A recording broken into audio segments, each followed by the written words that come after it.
Mi nombre es Pedro Vélez, residente del quinto año de medicina interna, y el tema que vamos a ver el día de hoy son síndromes coronarios crónicos. Bueno, como para empezar un poco de la introducción, las penúltimas guías de la Sociedad Europea de Cardiología, las mencionaban principalmente como una enfermedad arterial crónica estable.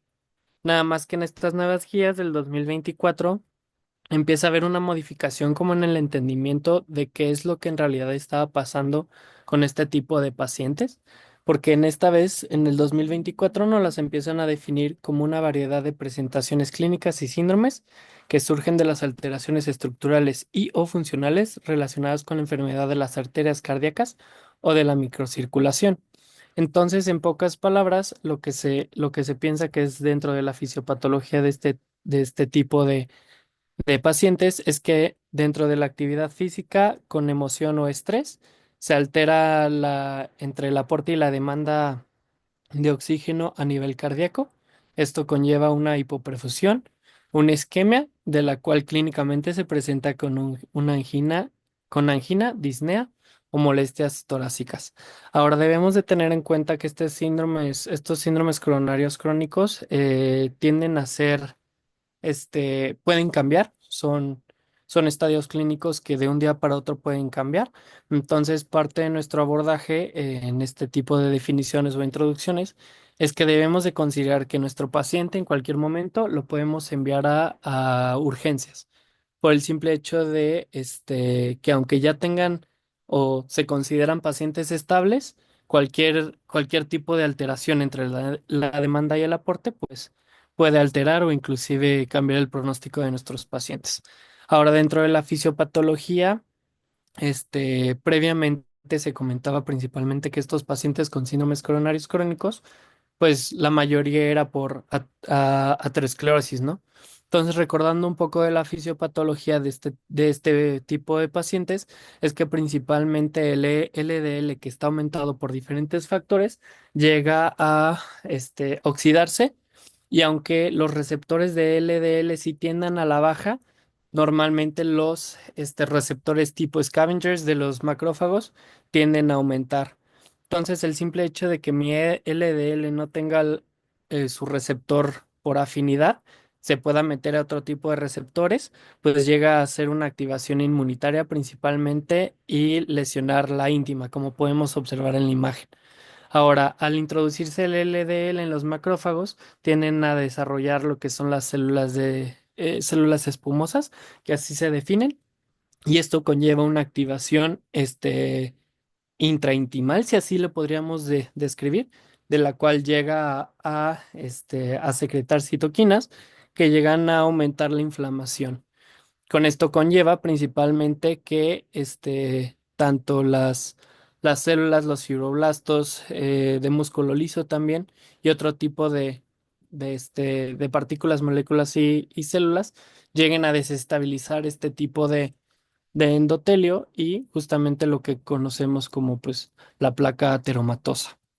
Pero algo súper importante es que a partir del 2010 se hizo este estudio, de Precise Study, que justamente en estos pacientes con síndrome coronario crónico los llevaron a un cateterismo electivo. Algo muy importante que se hizo este estudio en Estados Unidos es que sí tuvo muchos pacientes, como pueden observar. El número exacto fue más de 398,000 pacientes aproximadamente, y se dieron cuenta que el 30% de los pacientes no tenían, el 60% de los pacientes no tenían enfermedad obstructiva. Entonces, estas nuevas definiciones, pues, nos interesan porque al final de cuentas se agrega esta nueva definición que se le llama disfunción microvascular, que al final de cuentas son los pacientes que no tienen este tipo de fisiopatologías, pero se siguen considerando con síndromes coronarios crónicos. Ahora, en esta nueva guía del 2024, vamos a observar las diferentes clasificaciones que le podemos dar a nuestro paciente dependiendo de la fisiopatología. Como podemos observar, todo conlleva una isquemia o una angina, de la cual la podemos dividir en epicárdica o microvascular. Ahora, dentro de la epicárdica, como podemos observar, pues es la clásica modificación estructural de la aterosclerosis. Puede haber hematomas intramurales o aneurismas y lo funcional, que principalmente lo podemos como ver qué es la diferencia o más bien la desregulación entre la vasodilatación y la vasoconstricción. Ahora, lo microvascular, pues principalmente eso pueden ser estructurales, pero como también podemos observar la funcionalidad, también se define principalmente por vasoconstricción. Más adelante les voy a decir la diferencia de la epicárdica y la microvascular. Ahora, la evaluación de nuestros pacientes que principalmente nos pueden llegar a nosotros en medicina interna, pues al final de cuentas conlleva cuatro pasos de evaluaciones, ¿ok? El primer paso, pues principalmente es la historia clínica, que es súper importante. ¿Por qué? Por el simple hecho de que estamos posicionando a nuestro paciente en un contexto clínico. Entonces, esto incluye síndromes coronarios agudos, valoración por electrocardiograma, pruebas sanguíneas básicas, radiografía de tórax, esto principalmente si tenemos alta sospecha de que no sea cardíaco o que pueda tener algún otro tipo de componente, como dolores pleuríticos, que sea por más patrones pulmonares, que no sea tanto como por un patrón cardíaco. Y de caso de ser necesario, pues pruebas pulmonares. El paso 2 conlleva un ecocardiograma y darle una probabilidad de presentar enfermedad coronaria a nuestro paciente. Paso 3, determinar el diagnóstico como tal de síndrome coronario crónico y sus riesgos. Y el paso 4 es tratarlo.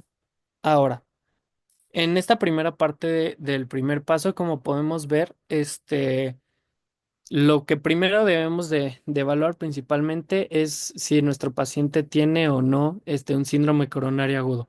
En caso de que lo tenga, definido como angina inestable, si nosotros queremos pedirle troponinas de alta sensibilidad y salen positivas, pues al final de cuentas es directamente enviarlo a urgencias. Pero si no es el caso, nosotros debemos de ver qué, o sea, las características de los síntomas, qué alta probabilidad tenga de que sea por un síndrome coronario agudo o por otro tipo de causa.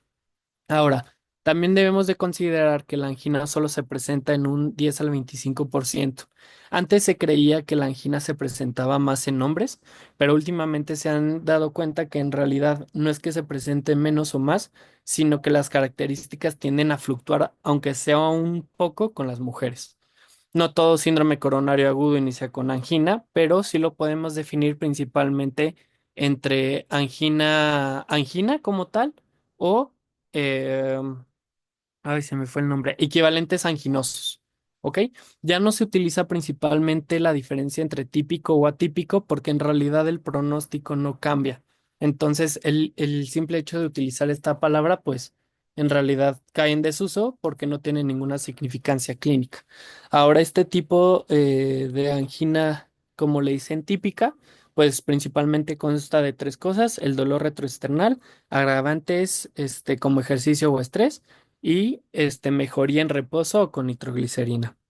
Ahora, como podemos observar, los síntomas que nos aumentan, o más bien las características de la angina que nos aumentan la probabilidad de que sea por un síndrome coronario crónico, pues principalmente son la calidad, la localización, la duración, que lo calma y que lo agrava. Entonces, nada más como para que lo tomemos en cuenta. Ahora, el simple hecho de que sea de las características también nos pueden llevar a un diagnóstico de la fisiopatología por el simple hecho de, no sé, pensemos en un vasoespasmo, ¿no? Que principalmente se puede, que sea como principalmente por estrés o por alguna emoción fuerte, que no se quite en reposo, sino con nada más el tiempo, que no dure más de 20 minutos. Ok. Entonces tenemos este estudio que justamente compara la angina típica y la anteriormente llamada típica, que tuvieron el mismo desenlace a un año, resaltando la limitación del valor de la palabra como pronóstica. De ahí nacen las nuevas definiciones de de equivalente anginoso. Ahora, ¿cómo podemos clasificar la angina? Principalmente en 4 grados. La angina principalmente en cuando se hacen actividades como de alta demanda, vaya, principalmente, lo clasificamos como uno. De moderada 2, angina de este tipo 3 principalmente cuando son leves, o sea, principalmente cuando empiezan a caminar 1 o 2 cuadras o al subir las escaleras, y el tipo 4 principalmente en descanso. Ahora, parte de nuestra evaluación también conlleva lo que es la exploración física. En la exploración física nosotros debemos de buscar principalmente si hay otros datos de aterosclerosis. Ahora, como podemos observar, los rojos son presentaciones agudas y los amarillos presentaciones crónicas, que las crónicas principalmente las pueden presentar este tipo de pacientes. Ahora, por ejemplo, demencias vasculares a nivel central, podemos presentar disminución de la funcionalidad renal, entre otras, como podemos ver aquí. Ahora, el electrocardiograma también es muy importante porque estábamos buscando principalmente anormalidades de conducción, como bloqueos de rama, ondas Q patológicas y bloqueos AB. Y en casos ambulatorios de angina, principalmente se indica cuando no están relacionados con el ejercicio o cuando se tiene alta sospecha de vasoespasmo. Entonces, por ejemplo, en los bloqueos de rama, principalmente pues izquierda-derecha, ondas Q patológicas que se definen que la onda Q tenga más del 25% de la amplitud del QRS y que dure más de 0,4 milisegundos, por ejemplo. También no siempre se van a presentar como nosotros las vemos, que es nada más el QRS que presenta la onda Q, sino que también la presentación de que al menos sí tenga un 25% la onda Q con el resto del QR, también la consideramos Q patológicas, como para que lo consideremos.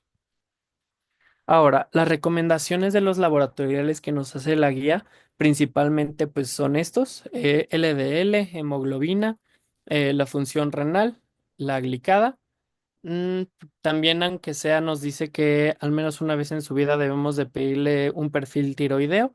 Y algo que nos llama mucho la atención en esta nueva guía, aunque tenga una recomendación clase 2A, que es menor como las anteriores, como podemos observar, nos menciona que la proteína C reactiva ultrasensible tiene mayor predicción para pronóstico cardíaco que el LDL en pacientes que ya están utilizando estatinas.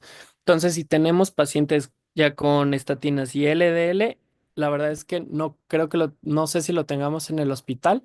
Pues, pues también lo podríamos pedir. Como dice el doctor en los comentarios, también la apoproteína, lipoproteína A, una vez en la vida, esto principalmente porque no confiere alteraciones con tratamientos, sino que se menciona que es genética. Entonces, por genética podemos clasificar a este tipo de pacientes. Ahora, ya tenemos evaluado a nuestro paciente, que la sintomatología sí esté concordante a que sea cardíaco, de que no esté en un proceso urgente que necesite valoración en una sala de urgencias. Lo tenemos en consulta. Lo exploramos, le hicimos historia clínica, ahora la segunda parte y el electrocardiograma. Esta segunda parte lo que nos confiere es cuál es la probabilidad que nuestro paciente tenga una arteria coronaria obstruida, vaya. Entonces, algo que nos llama mucho la atención es que lo clasificamos depende al riesgo. Dependiendo del riesgo que tu paciente salga, son los manejos o el protocolo que se va a utilizar. Ahora, este cuadro a la izquierda que tenemos The Risk Factor Weighted Clinical Likelihood, el RFCL, el modelo RFCL aumenta hasta 3 veces la categorización en riesgo bajo. Entonces, ¿para qué nos funciona esto? Para no meter a nuestros pacientes a procedimientos que no son necesarios. Entonces, este tipo de clasificaciones vamos a empezar a verlos. Por ejemplo, nos llega nuestro paciente. Tenemos este primer punto que son la sintomatología, lo vamos a definir de 0 a 3 puntos, principalmente justamente por las características de una angina típica, como lo podríamos llamar, o si tiene características de disnea como alteraciones en la respiración, o más bien respiraciones cortas, o que nos mencionen que tienen disnea agravado por este ejercicio, ya le da 2 puntos. Ahora, nosotros también debemos de considerar el número de riesgo, de factores de riesgo para enfermedad cardiovascular, principalmente historial familiar, este, cigarro, dislipidemias, hipertensión y diabetes. Ahora, considerar los potenciadores de riesgo que no están clasificados en esta escala, por ejemplo, enfermedades autoinmunes, que principalmente se ha delucidado el simple hecho de que aumentan el riesgo cardiovascular por una inflamación constante, hipercolesterolemia familiar, entre otros, ¿no? Ahora, a todo paciente se le debe de hacer un ecocardiograma. Ahorita vamos a ver. Ahora, ya tenemos a nuestro puntaje, principalmente por sintomatológico y por factores de riesgo. Ahora podemos colocar a nuestros pacientes en este tipo de riesgo. Por ejemplo, si tenemos un paciente de 40 años que tiene, no sé, sintomatologías, nada más tiene la angina típica, ya le doy 3 puntos. Entonces, 40 años, 3 puntos. Hombre, me estaría dando, sin factores de riesgo, me estaría dando un 14% de probabilidad que mi paciente tenga enfermedad coronaria. Entonces lo pongo como bajo. Este tipo de, de cuadritos nos ayuda mucho porque una terapéutica nos enfocamos en riesgos muy bajo, bajo y moderado, y ahorita vamos a ver en riesgo alto y muy alto. Entonces, ya tenemos principalmente clasificado a nuestro paciente. Entonces, bueno, ¿qué vamos a hacer primero? A todo paciente necesita un ecocardiograma. Algo que nos debe de llamar la atención es principalmente la disfunción sistólica, es el principal predictor de sobrevida, pero la disfunción diastólica es un dato temprano de isquemia miocárdica e indicativo de disfunción microvascular. Ahora, el ecocardiograma transtorácico se recomienda la medición de los volúmenes y pues la función como tal diastólica. Se debe de considerar porque no solo estos valores predictores pues deben modificar nuestras decisiones, sino también las abnormalidades del movimiento de las paredes, enfermedades no cardíacas identificadas, por ejemplo, perdón, no coronarias, que es hipertrofia, cardiomiopatía, enfermedades valvulares y efusiones pericárdicas. Algo que también nos puede ayudar el ecocardiograma es a diferenciar otro tipo de enfermedades que se pudieran encontrar. Cuando el ecocardiograma no tiene buena ventana, la recomendación sí es 2B, pero se puede realizar la resonancia magnética. Algo que también nos puede ayudar cuando nuestra ventana es muy mala con el ecocardiograma, también se puede utilizar lo que es am, medios de contraste, como para poder hacer la clasificación de mejor manera, aumentar la ventana o la visualización de las estructuras. Ahora ya tenemos nuestro cardiograma. Algo que podemos utilizar principalmente cuando nuestros pacientes quedan en un riesgo moderado bajo, lo que nosotros podemos hacer es la reclasificación de los mismos. ¿Cómo vamos a hacer la reclasificación? Principalmente utilizando el calcio coronario. Esto es la estimación de la carga de calcio en estos vasos, pero no estima el porcentaje de estenosis, principalmente para la valoración de riesgo bajo. Entonces, el score, como están viendo, se divide leve, moderado, grave y extremo, y depende a cómo salga, es como lo podemos reclasificar. Cuando no tengamos este tipo de scores, porque al final de cuentas es un poco más caro, o va a haber en algunas instituciones que no se puedan utilizar, algo que hacen mucha comparación es el electrocardiograma de esfuerzo. La angiotomografía principalmente, como podemos observar, que es la manera que se puede pedir el score de calcio coronario. La verdad es que nunca lo he pedido en el hospital como para ver si tenemos que especificar que lo saquen, pero pues yo sí lo pondría por cualquier cosa. Nosotros con la angiotomografía, pues justamente queremos ver la aterosclerosis en epicárdicas. Los requerimientos principalmente, como pueden ver, son los betabloqueadores o y valverdina para el control de la frecuencia cardíaca, principalmente porque debemos de llevar a nuestros pacientes a frecuencias cardíacas aproximadamente de 60 para que sea un estudio de o sea, valorable, vaya. Y la nitroglicerinas para la adecuada vasodilatación. Una de las limitaciones en estos casos sí es la disfunción renal, alergias principalmente o taquicardias refractarias a betabloqueadores, principalmente por las limitaciones que ya les estoy diciendo. Ahora, yéndonos un poco más al ecocardiograma de esfuerzo, pues es de bajo costo y altamente accesible. Se llega a interrumpir hasta que se presencia fatiga, dolor precordial limitante, cambios isquémicos en el electrocardiograma, arritmias, hipertensión excesiva o en su otro lado hipotensión, o al llegar al 85% de la frecuencia cardíaca máxima. Recordemos que la frecuencia cardíaca máxima se calcula a 220 menos la edad. Ahora, tiene menor rendimiento del diagnóstico en comparación con la angiotomografía coronaria y se ha visto en estudios que para el seguimiento los pacientes llegan a presentar mayor prevalencia de dolor precordial.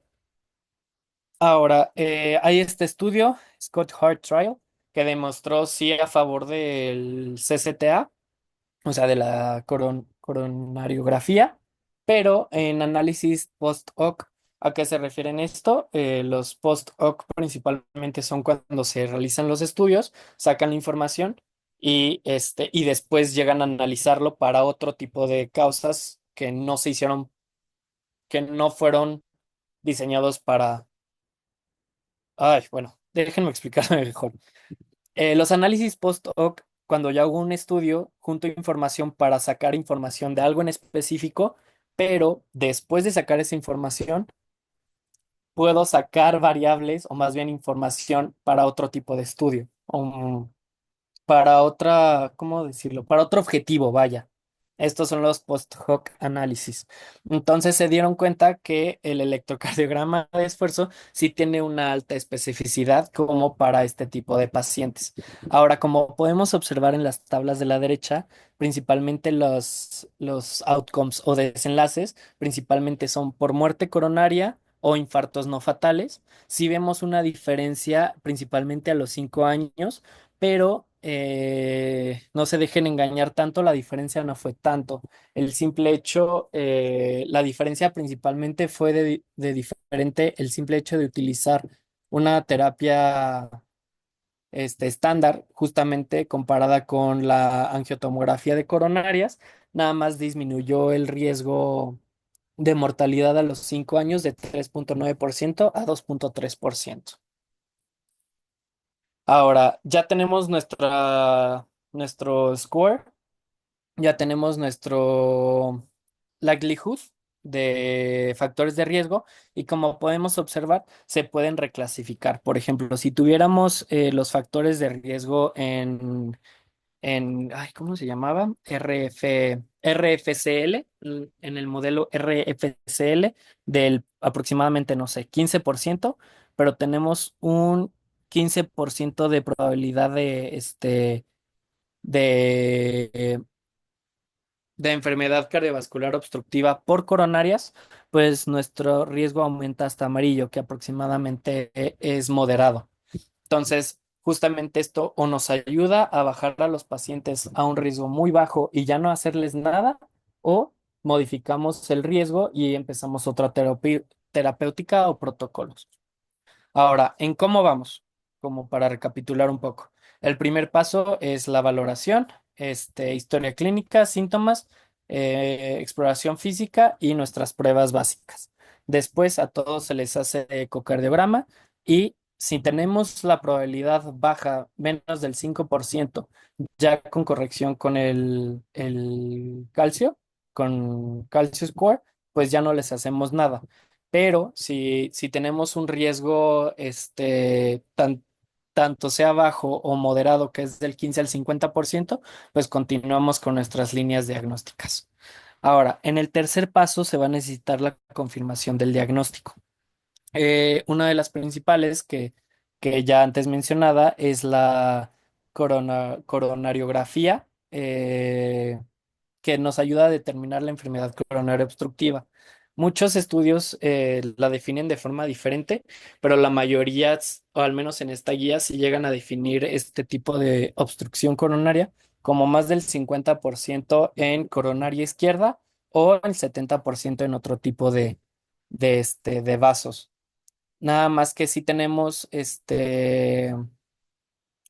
cosas que podemos encontrar que nos caracterizan de alto riesgo, como es la baja atenuación, remodelación, calcificaciones puntiformes y signo de anillo de servilleta, como podemos observarlos a la derecha. Ahora, algo que también se menciona en la guía es que también podemos pedir lo que es la reserva de flujo fraccional, si es que la tecnología de nuestro hospital no lo permite, que es principalmente la diferenciación de la presión a través de la estenosis, pero normalmente esto también se debe de pedir ya cuando se hace la angiografía como tal, pero invasiva. Ahorita nada más estamos confirmando el diagnóstico, sin aumentar la exposición de radiación si se tiene la tecnología y disminuye su rendimiento en la enfermedad severa, cuando ya conlleva más de un alto riesgo, que es más del 50%. Entonces, por ejemplo, si nosotros tenemos ya una categorización principalmente a los pacientes de un alto riesgo o muy alto riesgo, ya no utilizamos este tipo de estudio y nos vamos directo a los métodos invasivos. Ahora, este tipo de estudios, ya previamente comentados, no se recomienda principalmente en enfermedades renales severas con menos de tasa de filtrado glomerular del 30, falla cardíaca descompensada, calcificación coronaria extensiva y pues entre otras. Ahora, también se puede utilizar las pruebas funcionales. Estas principalmente ya están indicadas cuando ya el riesgo es más de moderado a alto en ecocardiograma de estrés. Este tipo de ecocardiogramas requiere estrés con ejercicio o farmacológico. Perdón, Pedrito, antes de que sigas, me gustaría hacer ahí, antes de pasar con lo de calcio coronario, Sí, justamente, digo, para que todos tengan como que ubicado un poquito más, el calcio coronario se mide en lo que se llama unidades Agatston. Ajá. Entonces, justamente nosotros podemos tener un cálculo de riesgo, ajá, que nosotros vamos a sacar con eso, justamente con el calcio score. Y justamente, si es el número que ustedes se deben de aprender, es mayor de 100. Ajá. O sea, pacientes que tengan un Agaston mayor de 100, así es como se los van a reportar ahí en el hospital, eso a los que nos debe de llamar la atención. Ajá. Muchas veces sí reportan en qué porción o en qué arteria es donde se encuentra la concentración de calcio más importante. Ajá. Porque, por ejemplo, pueden darte un Agaston de 100 con 70 de la DA más 20 de una y 10 de otra.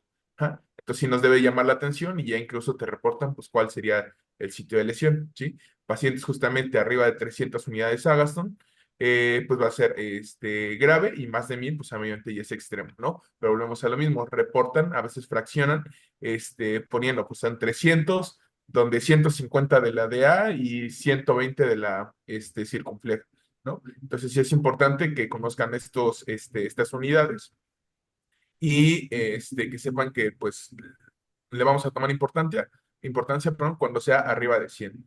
¿No? ah, gracias, Rich.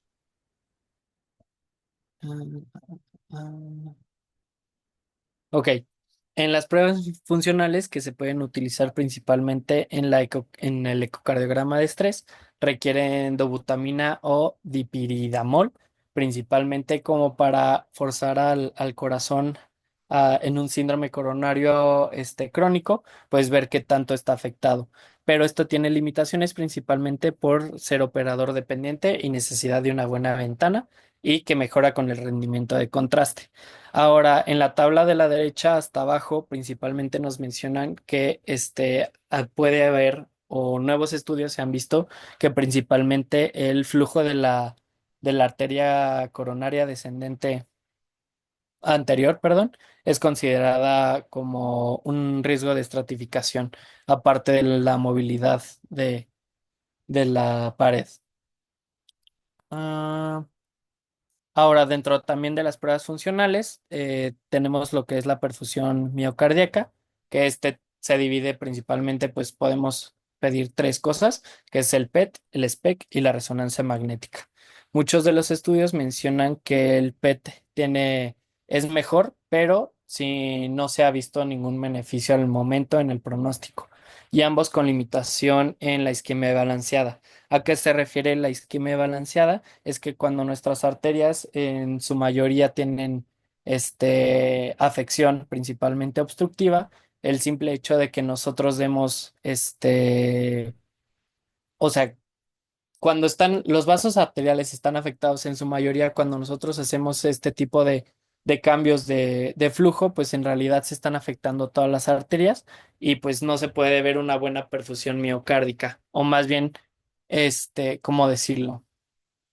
Ah, en realidad, como normalmente se compara el flujo unas con las otras, cuando la mayoría están afectadas, pues en realidad no nos van a dar ningún dato porque pues no hay nada que comparar.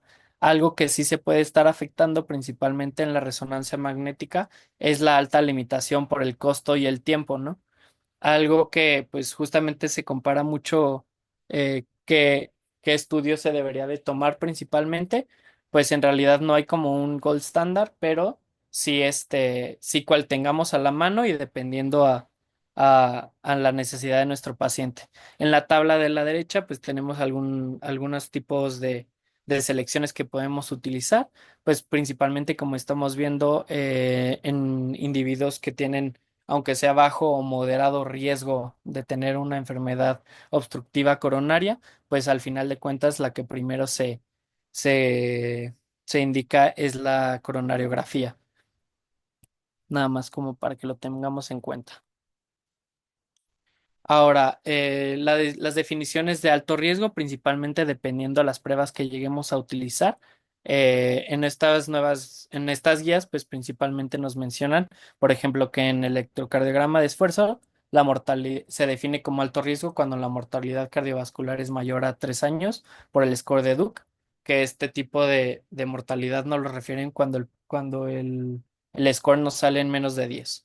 En el SPEC, cuando el área de isquemia es mayor del 10% del ventrículo izquierdo. En el ecocardiograma de estrés, más de 3 de 16 segmentos de hipocinesia o asinesia. En la resonancia magnética se disminuye a 2 de segmentos de defectos de perfusión por estrés o más de 3 con dobutamina. En la TAC coronaria, principalmente les agregué este cuadro a la derecha que es de las nuevas guías, donde sí nos mencionan como muchísimo más especificado, principalmente cuando la arteria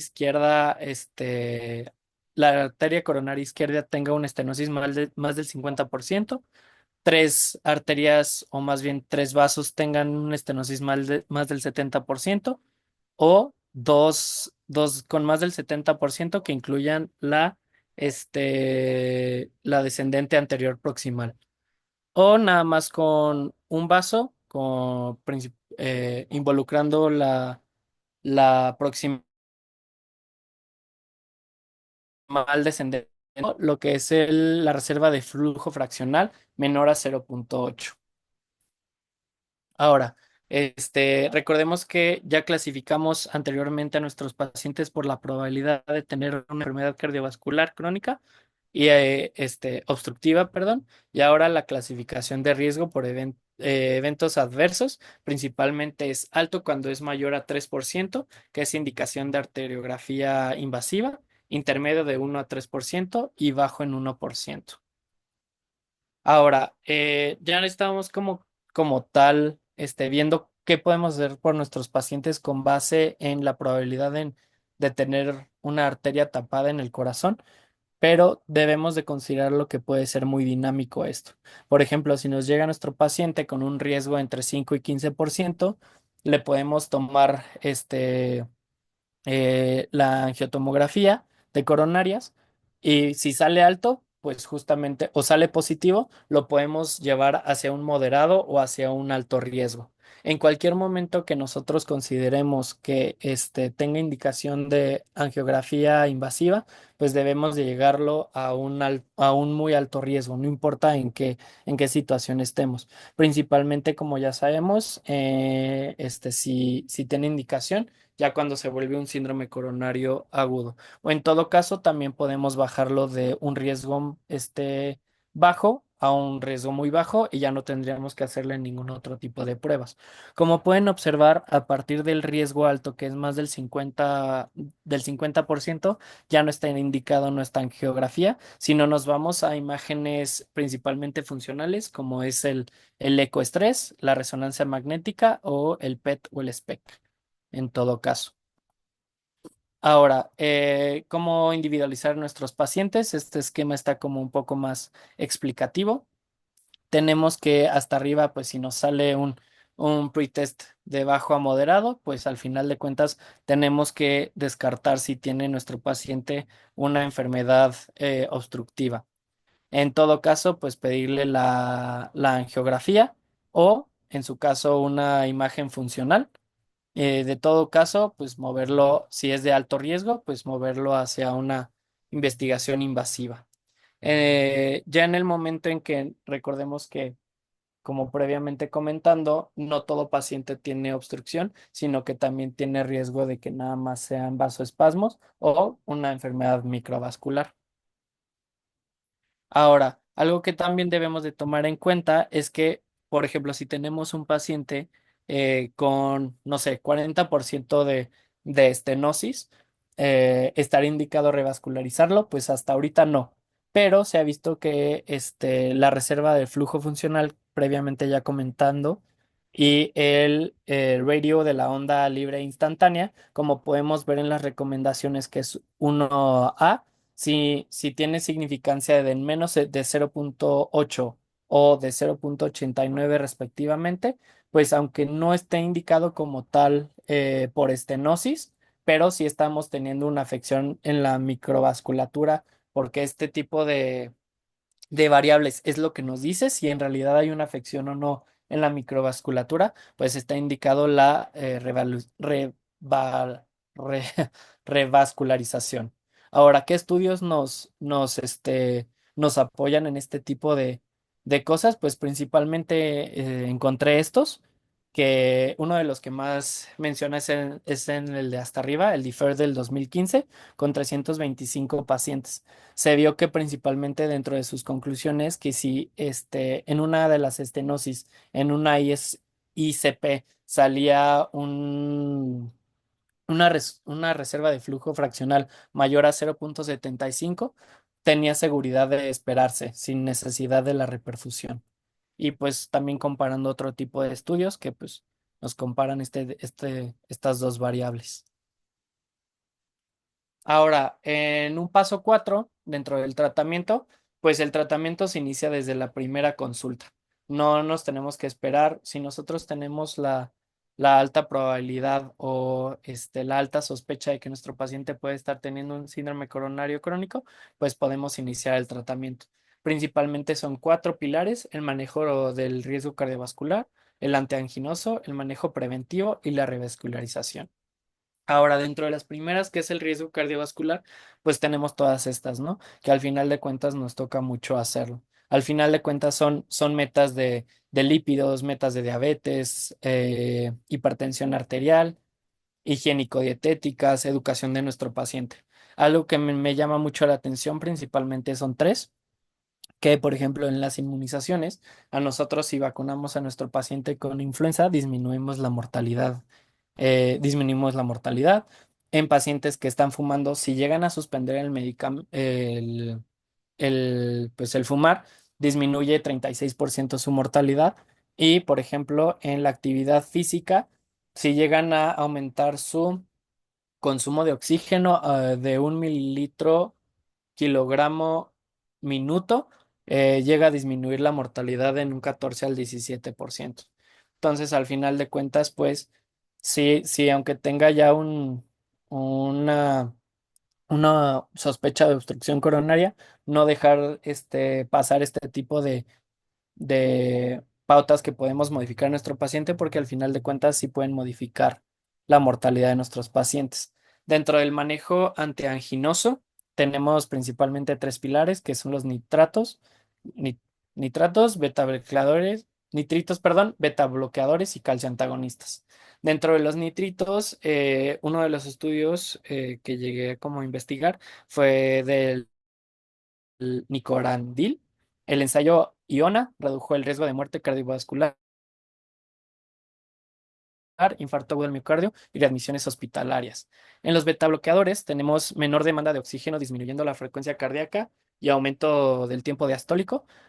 Principalmente se utilizan en taquicardia supraventricular y cardiomopatía hipertrófica. Y los calcioantagonistas, que al final de cuentas la relajación de músculo liso y menor inotropismo, nada más que no se utilizan en insuficiencia cardíaca.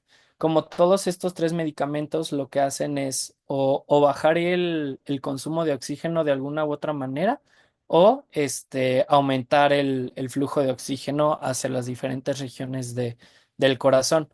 Ahora, ¿cómo nosotros podemos manejarlos? En realidad no hay como una indicación de iniciar con este, pasarte a este, la combinación con este, pero sí debemos de tener en cuenta con qué sí podemos combinarlos y en qué momentos no están indicados. Como podemos observar en los cuadros rojos, pues principalmente son las contraindicaciones. Al menos tenemos tres medicamentos que son los beta bloqueadores, el diltiazem y el verapamilo y la ivabridina, que no están indicados cuando hay una enfermedad del nodo sinusal, a diferencia del resto, ¿no? Entonces, sí considerar que se pueden utilizar de manera concomitante, pocos estudiados, por ejemplo, los que sí tienen una combinación útil, por ejemplo, son los de hasta arriba, ¿no? Diltiazem, nitratos, betabloqueadores y dihidropiridínicos, nada más para tenerlo en cuenta. Bueno. Dentro del manejo preventivo, principalmente es evitar trombo en cualquiera de los casos.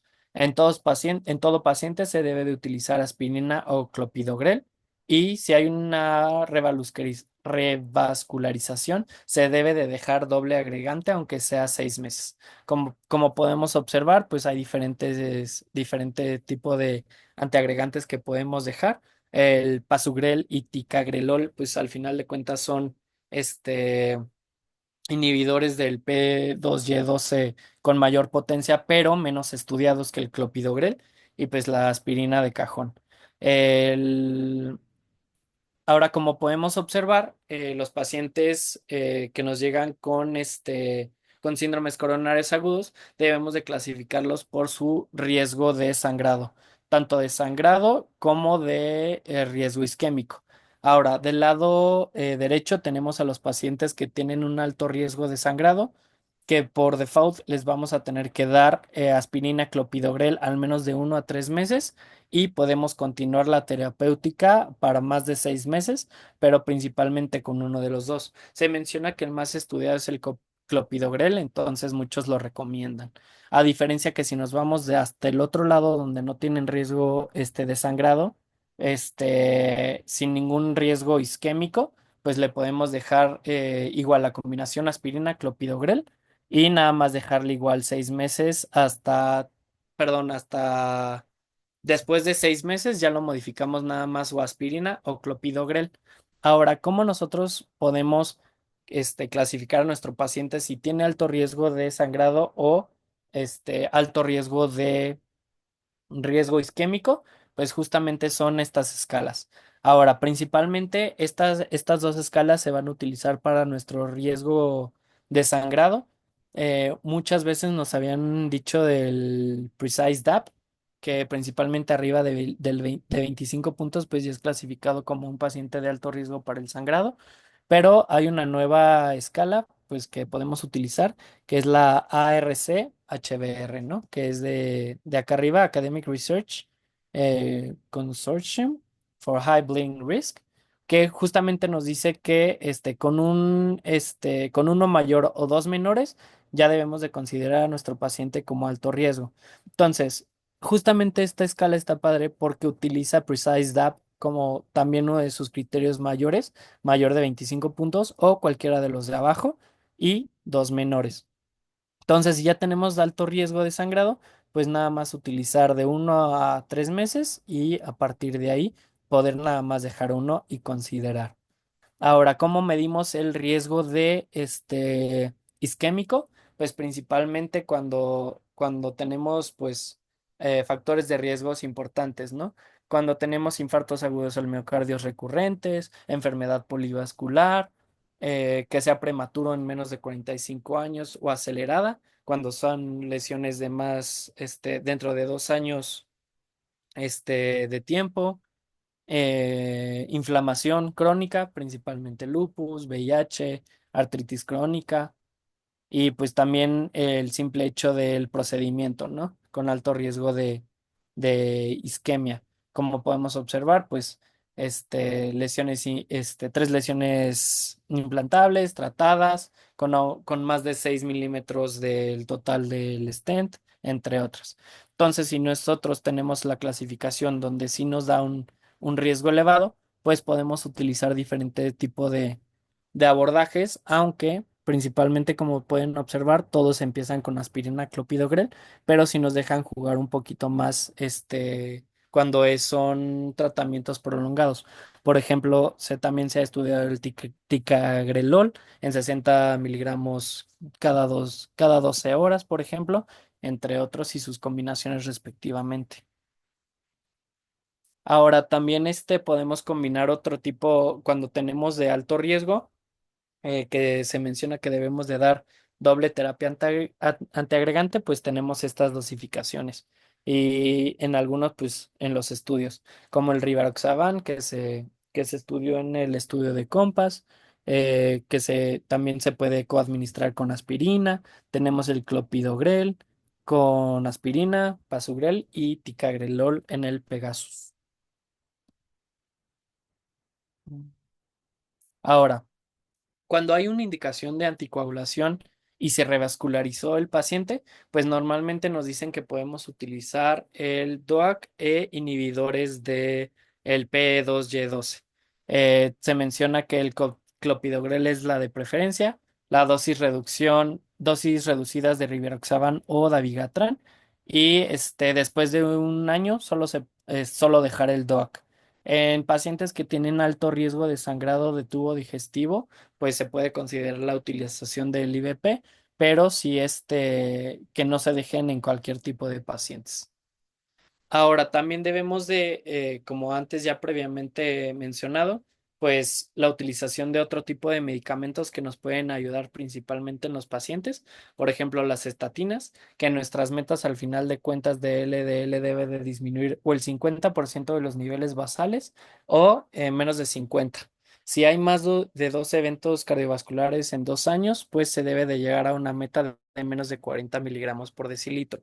Recordemos que el LDL con al menos fisiológicamente solo se necesitan de 10 a 20 miligramos por decilitro para que funcione de una forma fisiológica, entonces reducirlo de ahí en fuera, pues no tendría ninguna significancia, al menos en fisiología. En pronósticos, pues sí mejora mucho. Bloqueadores del sistema renina-angiotensina, como para reducir la mortalidad en pacientes, y se recomienda principalmente cuando hay hipertensión, FEBI reducida del menos del 40%, diabetes o enfermedad renal crónica. Sacubitril valsartán, reducción del LDL. Podemos también utilizar de alta intensidad con ezetimibe para reducción del 65% y pues entre otros. Ahora, la revascularización está indicado en tronco coronario, principalmente cuando hay afección del más del 70% en tronco coronario izquierdo, enfermedad del tronco equivalente, que nos menciona que en muchas bibliografías lo manejan como la descendente anterior proximal, o sea, involucrada y la circunfleja proximal, o dos o un vaso de la descendente anterior proximal. Cuando es enfermedad multivaso, cuando la FEBI hay una reducción del 35%, pero hay bibliografía discrepante sobre esto, y si no hay mejoría de la sintomatología, pero principalmente considerar cuando el tratamiento es óptimo. O sea, si nosotros no llevamos a un tratamiento óptimo a nuestros pacientes, que es la combinación de los antianginosos, beta bloqueadores o lo que podamos utilizar, pues al final de cuentas es mejorar farmacológicamente, y si no se logra, pues ya, referirlo para la revascularización. Ahora, ¿qué tipo de vascularizaciones tenemos? Principalmente es la ICP o el bypass, que principalmente van a tener diferentes indicaciones. Principalmente, pues, en el ICP, pues tenemos que cuando son lesiones de uno o dos vasos, pero no considerando la descendente anterior proximal, o a menos de que no sea compleja. El tronco coronario izquierdo, si tiene un syntax menos del 23%. El syntax es una escala de probabilidad de riesgo, principalmente cuando ya están haciendo la arteriografía invasiva como tal. Entonces, en el momento se puede pensar que si tiene un bajo riesgo se puede hacer, pero si no, tendría que ser por cirugía. Enfermedad multivaso con alto riesgo quirúrgico, principalmente pues en pacientes muy añosos o mortalidad alta en quirófano o perioperatoria. Y el ensayo FAME 2 nos menciona que el ICP redujo la necesidad de medicamentos.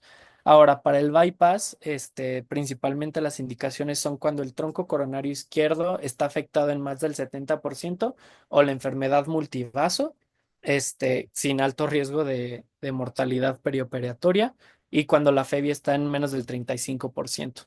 Una de las escalas que nos dicen que podemos calcular para su mortalidad hospitalaria y a los 30 días es la Euroscore 2. Y ahora, ¿qué pasa cuando nuestro paciente, pues ya hacemos toda su protocolización, pero en realidad no tiene una enfermedad obstructiva de vaso? Pues principalmente, pues lo vamos a definir como ANOCA o INOCA, que al final de cuentas es angina o isquemia no obstructiva de enfermedad coronaria, ¿no? Entonces, también se hacen pruebas principalmente como para ver cuál es la fisiopatología. Como podemos observar en la imagen izquierda hasta abajo, pues tenemos las cuatro formas de fenotipos que pueden presentar este tipo de pacientes, que es vasodilatación anormal o vasoconstricción anormal, que principalmente la vasodilatación anormal pues se puede dar independiente de endotelio o dependiente de endotelio, y la vasoconstricción que puede ser epicardíaca o microvascular. Este tipo de diferencias principalmente se da en el porcentaje de estenosis al nosotros agregar medicamentos. Si es más del 90% del lumen cardíaco, del lumen del vaso, se define como epicárdico.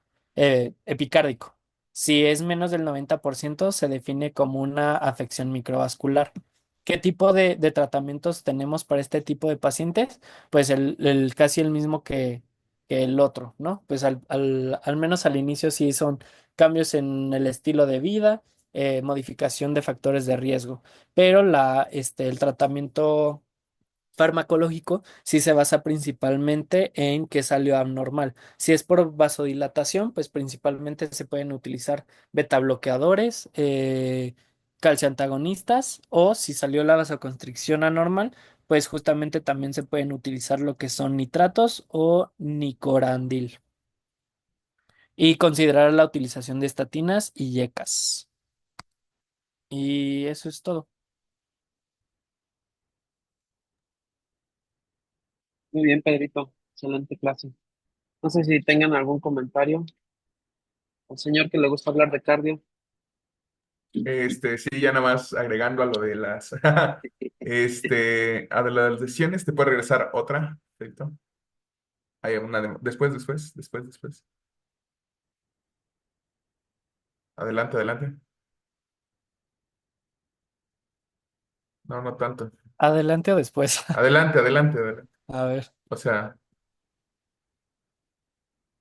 ahí. ahí. Ya nada más igual hablando de de lo de las lesiones, justamente, ¿no? O sea, saber cuál es, cuando igual nosotros, pues, si mandamos a un paciente a hacerle su calcio coronario y demás, justamente sí nos pueden reportar enfermedades del tronco, de la coronaria, que ya dijimos con sus equivalentes, que tenga DA o circunfleja proximal o dos porciones de la descendente anterior, proximales, enfermedad multivaso, o lo que se llaman también obstrucciones totales crónicas, que muchas de esas pueden debutar como un síndrome coronario agudo, pero pues no ser tratables, ¿no? Cualquiera de esas, pues igual se van a tratar por cirugía. se prefiere la revascularización quirúrgica. Sin embargo, muchas veces esos pacientes pues no son tampoco candidatos a cirugía, igual por, dicen, por escala de Euroscar de mortalidad, pues pacientes pueden no ser candidatos, ¿no? Y ahí es cuando a esos pacientes igual se les puede ofrecer un ICP, pero no va a cambiar la mortalidad, únicamente va a cambiar la sintomatología. Y en esos pacientes solo es para mejorar los síntomas anginosos, ¿no? Igual pacientes que sí tengan lesiones obstructivas, que no se quieran someter a una cirugía de revascularización, se les puede ofrecer muchas veces esa revascularización, pero justamente entendiendo que no va a mejorar su sobrevida, únicamente va a mejorar la angina. Ajá. Y en pacientes con ANOCA y NOCA, pues bueno, sí es todo un tema. Muchos se debate aún como de el tratamiento definitivo que se va a hacer, pero sí, esos pacientes, como dices, ver únicamente si mi paciente tiene problemas de vasodilatación o vasoconstricción, en su mayoría son por vasoconstricción. Y pues sí, o sea, el antidiandil pues va a ser un nitrato de larga duración donde va a ser como el tratamiento que más nos va a ayudar para el control de la angina. Y pues ya sería todo. Muy buena clase.